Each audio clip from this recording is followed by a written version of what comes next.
আপনারা দেখছেন reporter press. আবারও সাহায্যের আলো এনজিও বাড়ি উদ্বোধন করলো নদিয়া থানারপাড়া থানার অন্তর্গত সাহেবপাড়া গ্রামে। যার বাড়ি নির্মাণ করলো তার কাছ থেকে জানবো। এর আগে আপনার বাড়ি ছিল না? হ্যাঁ, কিসের ছিল? ওই ছিল সাহায্যের আলো সংস্থা থেকে কি দেয়া হলো? ওই 3 টালি। কতদিন আগে থেকে এই অবস্থায় ছিলেন? মেলা দিন, এই 4 মাস থেকে 4 মাস মেলা দিন থেকে ছিল। আমার এক ছেলে এক মেয়ে। কিন্তু ছেলেরা দেখে না। ছেলে কোথা পাবে, গরিব মানুষ। ছেলের তো 4টি মেয়ে।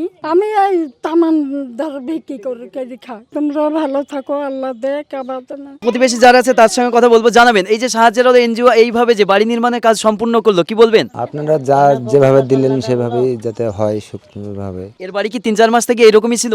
না, মোটামুটি এদিকে 1 বছর খানিক থেকে এরকম হয়ে আছে। আনন্দ হলো। হ্যাঁ, খুব ভালো হলো। ঘরে চাল ছিল না, টিন ছিল না, টিন পরে দিলেন, থাকার একটা জায়গা করে দিলেন। আবার গরিব মানুষ খেতে পারছিল না, পাড়ায় খাতালে ধরেন সেই ভিক্ষা টিক্ষা করে খায়। তারপরে ধরেন এই চাল ডাল দিলেন, কমসে কম 1 সপ্তাহ তো আরামসে চলবে। আবার আদায় করে খাবে, কিন্তু থাকার যে জায়গা ছিল না, সেই থাকার জায়গাটা করে দিলেন। ভালোই হলো। আমি গরিব মানুষ করিনি, যেটুকু করেছিলাম সেটুকু এখন ভালোই হলো। এখন দিয়ে এলো, ভালোই লাগছে দেখতে। আপনারা ভালো করে দিলেন না বাকি? আমার সবাইকে সাহায্য করতে পারেন, ভালো থাকেন, তাদের জন্য কি বলবেন? দোয়া করব তারা ভালো থাকুক। এবার সাহায্যের আলো এনজিও কোন গ্রামে আজকে নির্মাণ করা হলো? আজ এটা আমারই গ্রাম, সাহেবপাড়া মালিথাপাড়া। আমরা এটা ছাউনিটা করতে পারি, খুব নিজেকে ভালো লাগছে। সাহায্যের এলাকায় হাত বাড়ি ভালো লাগছে আমাদের। আমরা চাই সাধারণ গরিব মানুষের পাশে থাকতে। যে নিজের এলাকায় বাড়ি নির্মাণ করে কেমন অনুভূতি? একদম খুব ভালো লাগছে, যেহেতু এলাকায় সবাই পরিচিত। আমরা কি করি না করি এলাকার লোক হয়তো জানে না, বিদেশে তো কেউ দেখতে পায় না।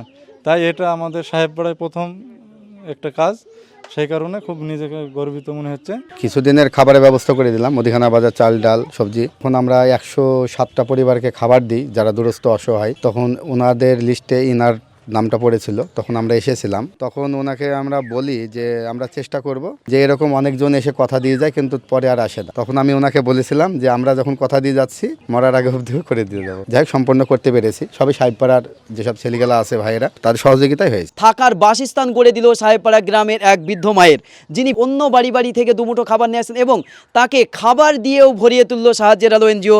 ধন্যবাদ।